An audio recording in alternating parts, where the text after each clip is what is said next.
Our next question, Jim, was sent in to CornyDriveThru@gmail.com from Hakeem. I'm not even going to. Olajuwon? No, it's another name. I just can't pronounce this name. It's Gnis, whatever. Wait, spell it. Spell it for I guess Gnissurp? Gnissurp. Prussing would be backwards. I'm looking at. Well, that would be backwards. Why would he write his name backwards? That's not. We have some crazy listeners. I don't know if you've known. All right, Mr. Mixyezpitlik. Here's his question. I've been listening to the Drive-Thrus for a month now, and I am up to episode 50. I absolutely love it when you do impressions of other wrestlers. My favorite impression is Ernie Ladd. He seems like a no-nonsense, shoot straight, all-around good guy from all the stories being told. Do you have any other good stories about him? And if so, do tell them and do more impressions. P.S. I love it when you do your Bucky Beaver impersonation of Kevin Dunn, too. Bundy, you big fat piece of shit. We bring you in here. We bring guys in to get you over, and what do? You dumb yourself right out of position. Butch Reed and Hacksaw Jim Duggan, you were laying on your ass in that match. You didn't have no get up and go.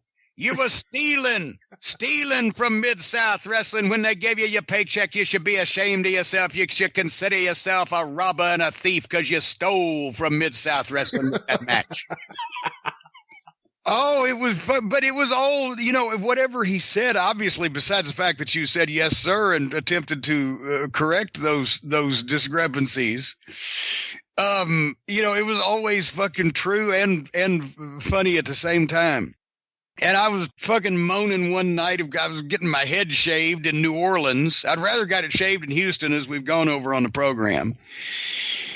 And Ernie looked at me and said, "You know what I'd do if I was me?" I said, what, Ernie? He said, "I'd let them pluck my head like I'd be as bald as an egg.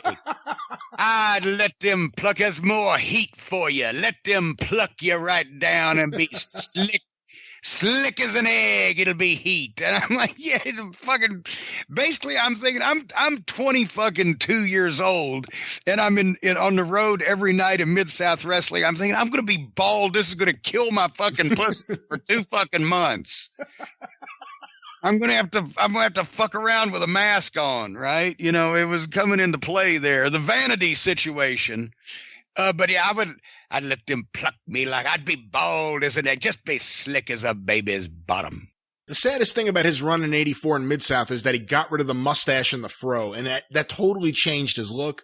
He looked older and it did. Yeah, not as cool. And he looked kindlier too. He didn't have the menace. Yeah. Because Ernie was in his younger days, you see those pictures, he was a handsome gentleman. He was a good-looking guy. And imagine 6'9" and 300 pounds and 25 years old and fucking good-looking guy and had those suits and everything. He fucking cut a fine figure. But when he like you said, after he shaved the beard and the goatee and he was then in his later 40s, I believe, he looked like a kinder and gentler giant ass-kicking person. That's right. A giant ass-kicking big cat. But I got to manage him in Houston, Texas, where he played on the football field to such great success and was near his hometown of Orange, Texas.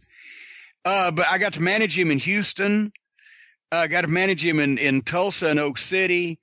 And as I mentioned one time, Bogalusa, Louisiana also. But he was even in '84, and he wouldn't work every night. They'd book him as a concession and respect to. He was coming back, I think, to work there one more time before he quit. That's what he was doing there, and help out a little bit because he'd put most everybody over at some point in the end. But anyway, when I got to manage him, it was fucking great because it was, he's this fucking giant of a figure in the business, but also he could figure out a way to make any match that he had with somebody else make sense for him to have to sell. I watched him against Ricky Morton in the ring in Houston. He was he was flying around. I think he even might have, no, I don't think he took a backdrop, but he took some kind of goddamn bump. But when Ricky would drop kick him, he was taking bumps, but he would duck and dodge first and get off balance and off kilter. And even with those bad knees, you would see that he got drop kicked, but he was already leaning over forward, and that's why he fucking got taken off his feet. But Ricky Morton's kicking his ass at 5'9" and 200 instead of 6'9" and 330 at that point. And it was believable because he knew in his head how to do shit like that. Ernie did.